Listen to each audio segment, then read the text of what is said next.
Am I the for snapping at my mother-in-law? Few quick things. She's 50s female. Not technically my mother-in-law, as my boyfriend, 27 male, John, and I, 24 female, are not married but have been dating for 4 years. Also, English is not my first language, so please try to ignore any grammatical errors. I am also incredibly hungover. Duly noted. Anyways, both him and my sister have moved from the US to escape from his mother, and now he has low contact with her. And that's only so he can see his dad. I genuinely don't know how a man as sweet and caring as John could be related to an absolute harpy like his mother, or what his father sees in her. From the moment I met her, she has hated me and made sure I knew that she hates me. Between snide remarks and picking apart my appearance, I have tried to bear with it for John's sake. He told me multiple times that I don't need to interact with her and that he understands if I'm not up to his monthly Zoom calls with his parents. This year, we spent Christmas in the US with his family. John told me that while he wouldn't force me to go, he really wanted me there for emotional support since this would be his first Christmas with her in 7 years. My God, this woman sounds terrible. His family also wanted to finally meet me in person, and in the end, I agreed. On Christmas Eve, we went to his uncle's house and had a lovely time since his mom was on her best behavior and kept her general unpleasantness to a minimum. Then came Christmas Day, and after dinner, we had some drinks. Ruh-roh. Like, oh no, Scoob, like they hit the booze. It did not take long for his mother to get both drunk and verbally belligerent. In her tirade, she mainly focused on me, how I'm a slut who shouldn't be anywhere near her son. But towards the end, she stopped for a second, stared at John, and then said that he was a disappointment, a failure, and some other choice words I'd rather not repeat. At that point, he just got up and left the room. Before I went in to check on him, he snapped at her and told her that she's the failure. All of her kids moved across an ocean to get away from her. And the only reason we're even here is because he loves his father more than he hates her. I didn't stay there to see her reaction, but after calming John down, we heard his mother screaming and crying downstairs. After jumping out the window, oh shit, they jumped out the window. We got a hotel and stayed there until our flight back home.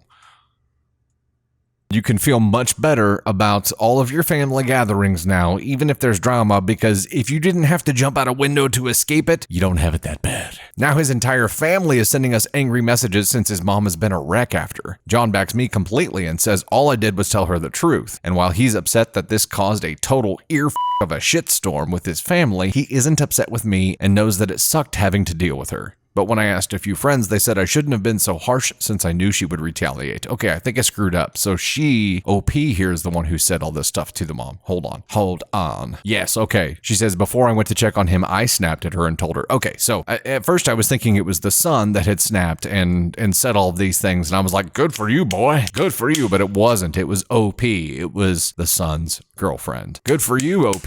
But I was more proud whenever I thought it was the son who had finally stood up to his mom. No, you did it. Now jumping out the window makes a lot more sense. You guys just needed to escape. Escape. Run away. Need some coconut halves to bang together.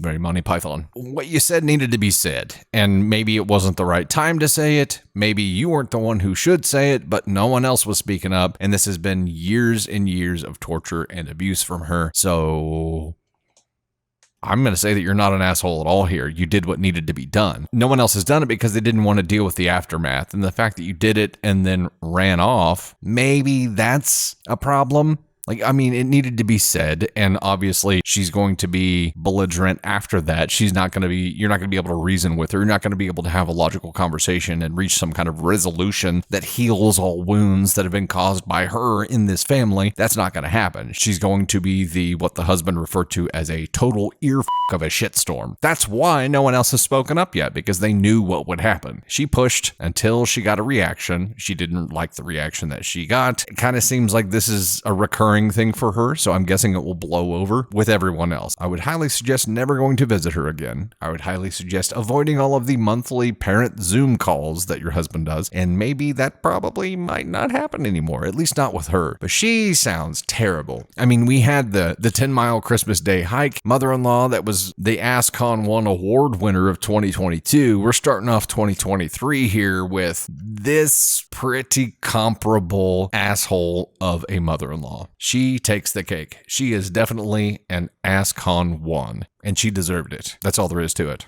Also, OP for not being a native English speaker and being very hungover. You did a very good job writing this, so thank you for that. I appreciate it. It makes it easier to read when it's well written. You're not an asshole. You stood up for your boyfriend. But now that you know what you would be marrying into, hopefully your boyfriend is willing to just excommunicate her altogether, and it sucks that he wants to have a relationship with his dad so much that he just accepts the beatings from his mom. But maybe his dad can start visiting you guys. Maybe his dad can make the effort to travel without his wife.